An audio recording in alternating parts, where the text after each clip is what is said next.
बहुत सालों पहले की बात है। चंदनपुर नामक गांव में रामू नाम का एक गरीब लकड़हारा अपने पत्नी के साथ रहता था।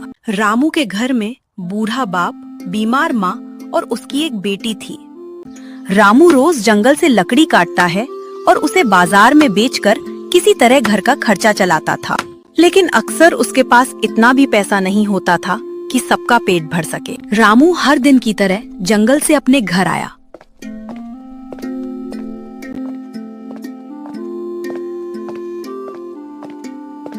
और अपनी पत्नी से कहा, आज जंगल से मैं बहुत सारी लकड़ी लाया हूँ। कल सुबह होते ही बाजार लेकर जाऊंगा और इसे बेचकर हमारे लिए राशन खरीद कर लाऊंगा।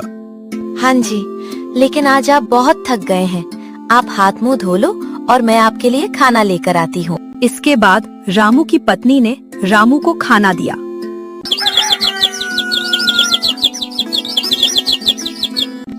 फिर अगले दिन रामू उस लकड़ी को लेकर बाजार की तरफ निकल गया।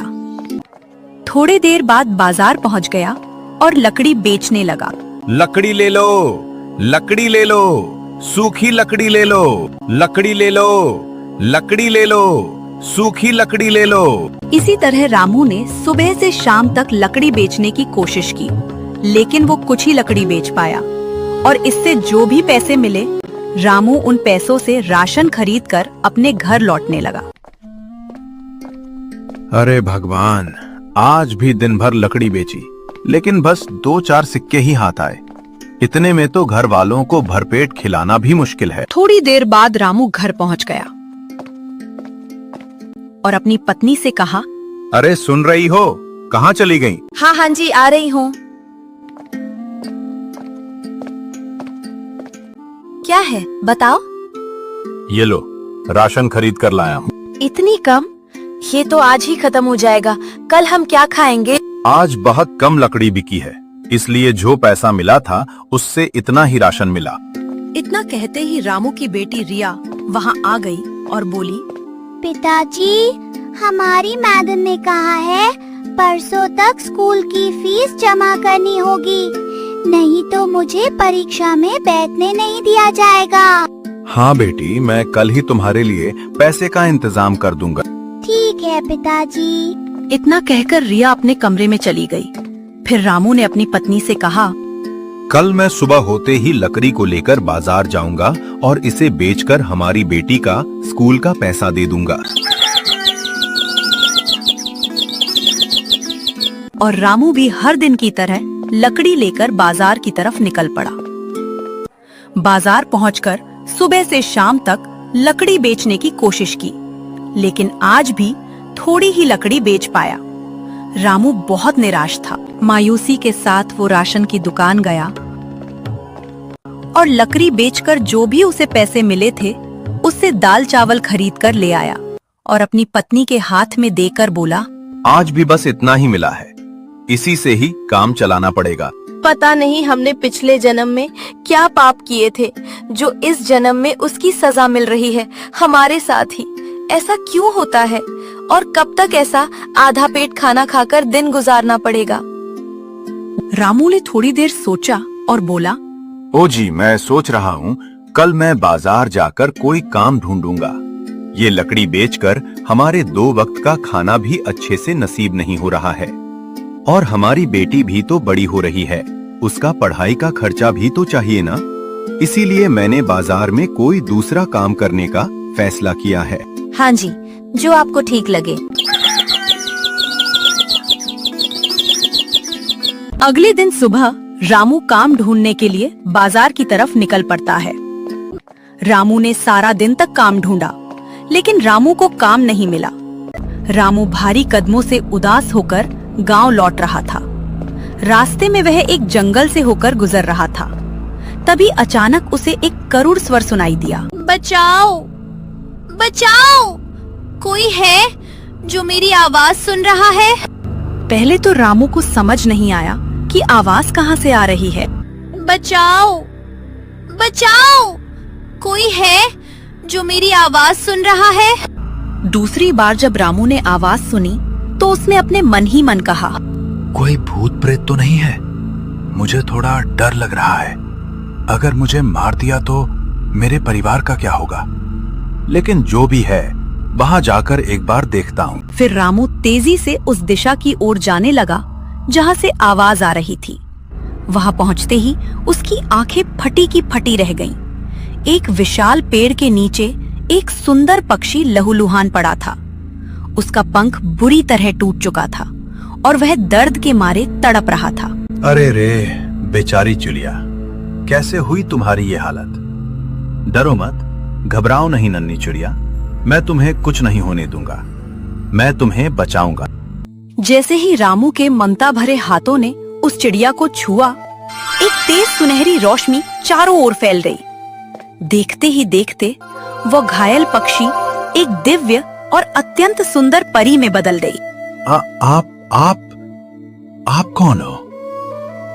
ये सब कैसे हुआ? तुमने मुझे मौत से बचाया है। असल में मैं एक परी हूँ जिसे एक श्राप के कारण पक्षी का रूप धारण करना पड़ा था। तुम्हारी निस्वार्थ दया और सहायता से मेरी श्राप टूट गया। बदले में मैं तुम्हें एक वरदान देना चाहती हूँ। मांगो, तुम क्या मांगना चाहते हो? परी माँ, मेरा नाम रामू है और मैं एक गरीब लकड़हारा हूँ। लकड़ी बेचकर ही जैसे तैसे घर का खर्चा चलाता था, लेकिन आजकल बहुत कम लकड़ी बिक रही है, जिससे मेरा परिवार को आधा पेट ही खाना खाकर दिन गुजारना पड़ रहा है। मैं तुम्हारा दुख समझ गई रामू, उदास मत हो। तुम्हारी ईमानदारी का फल तुम्हें जरूर मिलेगा। मैं तुम्हें एक जादुई कड़ाई भेंट करती हूँ। तभी परी ने अपनी जादुई छड़ी घुमाई और हवा में एक चमचमाती जादुई कड़ाई प्रकट हुई। देखते ही देखते वह कड़ाई रामू के हाथों में आ गई। रामू, इस कड़ाई से तुम जो भी खाना मांगोगे वो तुरंत तैयार हो जाएगा, लेकिन इसका इस्तेमाल खुद के साथ साथ जरूरतमंदों की मदद के लिए करना। और हाँ, याद रखना, कभी भी लोभ के जाल में मत फंसना, वरना ये शक्ति लुप्त हो जाएगी। धन्यवाद परी माँ, आपका ये उपकार मैं कभी नहीं भूलूंगा। मैं हमेशा आपके आशीर्वाद को याद रखूंगा। इतना कहकर परी अचानक हवा में अदृश्य हो गई। रामू भी उस जादुई कड़ाई को लेकर खुशी खुशी अपने घर लौट आया और पहुंचते ही अपनी पत्नी से बोला, अरे ओ भाग्यवान, देखो तो सही, आज मैं क्या लेकर आया हूँ। क्या है? मुझे दिखाओ। ये देखो, ये कड़ाई लाया हूँ। अरे तुम पागल हो गए हो क्या?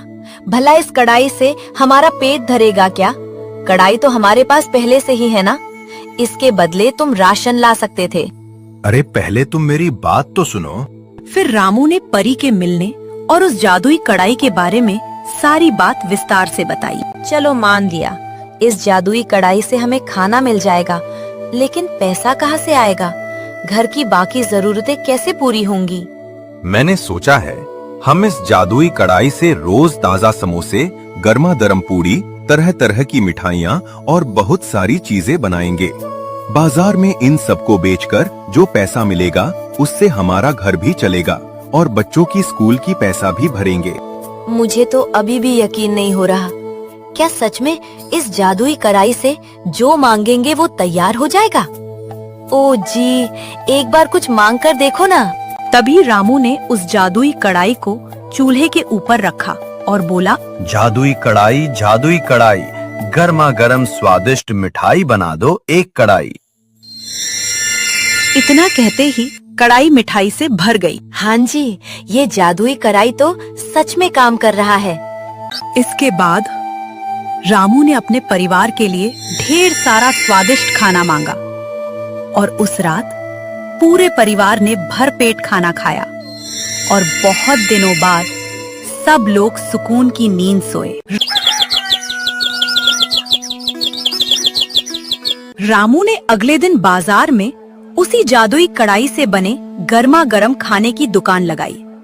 समोसे, पूरी, मिठाई, सब कुछ। देखते ही देखते लोग उसकी दुकान पर आने लगे। अरे वाह, ऐसा स्वादिष्ट खाना मैंने पहले कभी नहीं खाया। अरे रामू भाई, जरा हमें भी तो चखाइए। इसी तरह रामू की दुकान बहुत अच्छी चलने लगी। धीरे धीरे रामू का घर खुशियों से भर गया। उसके बूढ़े माँ बाप को अब अच्छा खाना और दवाइयाँ मिलने लगी। बच्चे भी स्कूल जाने लगे। रामू ने एक अच्छा घर भी बना लिया।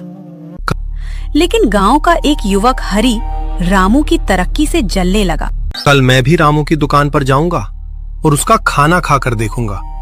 क्या सच में इतना स्वादिष्ट है जैसा सब कह रहे हैं?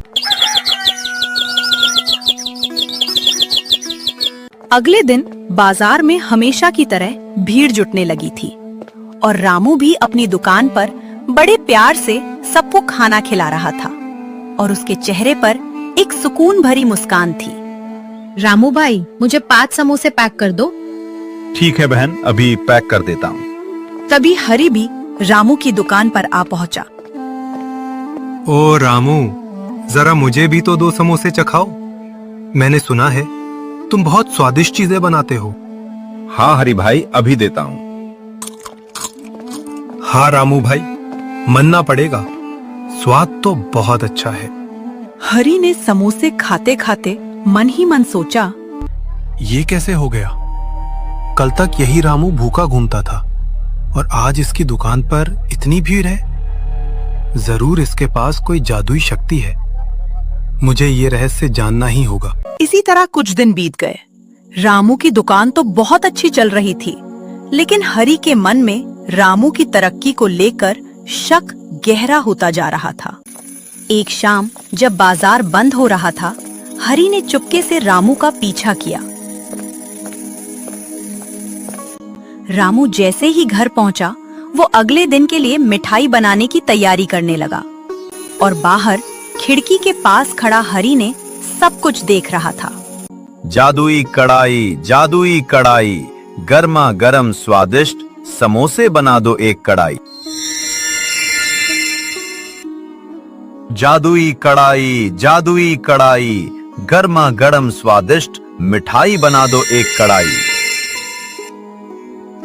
तो ये बात है, ये कोई साधारण कढ़ाई नहीं बल्कि जादुई कढ़ाई है। अब मुझे समझ आया कि रामू इतनी जल्दी अमीर कैसे हो गया। ये कढ़ाई तो मेरे पास होनी चाहिए। उसी रात जब रामू के परिवार के सभी लोग गहरी नींद में सो रहे थे, तब हरि दबे पांव रामू के घर में घुसा। उसने मौका पाकर वह जादुई कढ़ाई चुरा ली और अपने घर चला गया।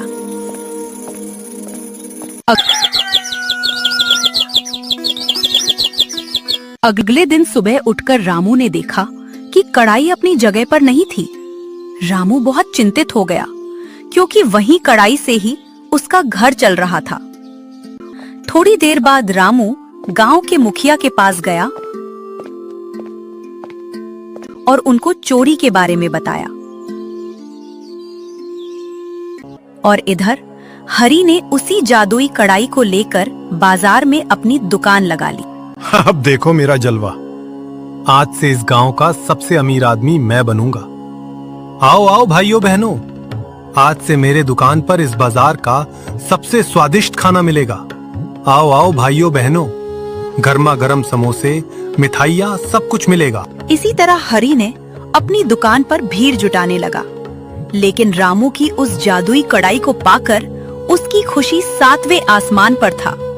वो तो ये भी भूल गया था कि दुकान सजाने से पहले एक बार उस कढ़ाई से खाना मांगकर देख ले। तभी एक ग्राहक ने हरि से पूछता है, हरि भाई, 2 समोसा मिलेगा क्या? क्यों नहीं, जरूर मिलेगा। मेरे दुकान पर सब कुछ मिलेगा। फिर हरि ने उस जादुई कढ़ाई से समोसे मांगने लगा। जादुई कढ़ाई, जादुई कढ़ाई, गर्मा गर्म स्वादिष्ट समोसे बना दो एक कढ़ाई। जादुई कढ़ाई, जादुई कढ़ाई, गर्मा गर्म स्वादिष्ट समोसे बना दो एक कढ़ाई। लेकिन अफसोस, वह जादुई कढ़ाई हरि के लिए काम नहीं कर रही थी। लोग जमा तो हुए, पर कढ़ाई खाली ही रही। तभी गांव वाले शोर मचाने लगे। अरे, ये तो चोरी की कढ़ाई है। कल तक यह रामू के पास थी। अरे हरि भाई, ये तो वही कढ़ाई लग रही है जो रामू के पास थी। अरे नहीं नहीं, ये तो मेरी अपनी है। मैंने 2 दिन पहले ही शहर से मंगवाई है। हाँ, पक्का इसने रामू की ही कढ़ाई चुराई होगी। इसीलिए मैं सोच रहा था कि रामू ने आज अपनी दुकान क्यों नहीं लगाई। ये बात जब मुखिया के कानों तक पहुंची, तो उन्होंने पंचायत बुलाई।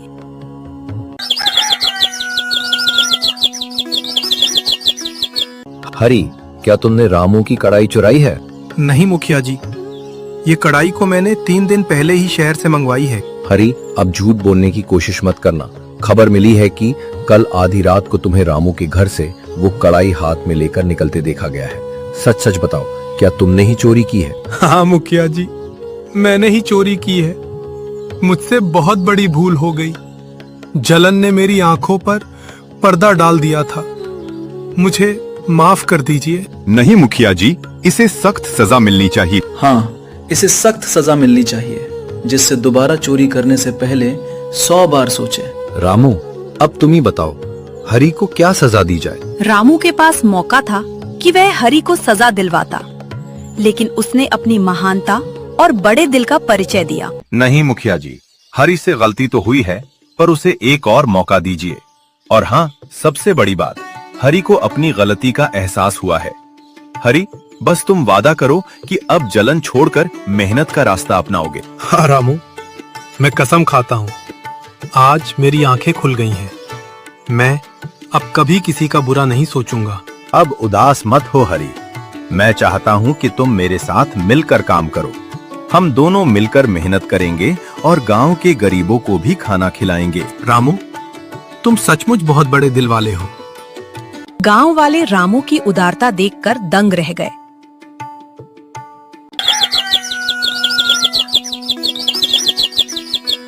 रामू ने उस जादुई कढ़ाई की मदद से फिर से दुकान शुरू की, लेकिन इस बार उसका दोस्त हरी भी उसके साथ था।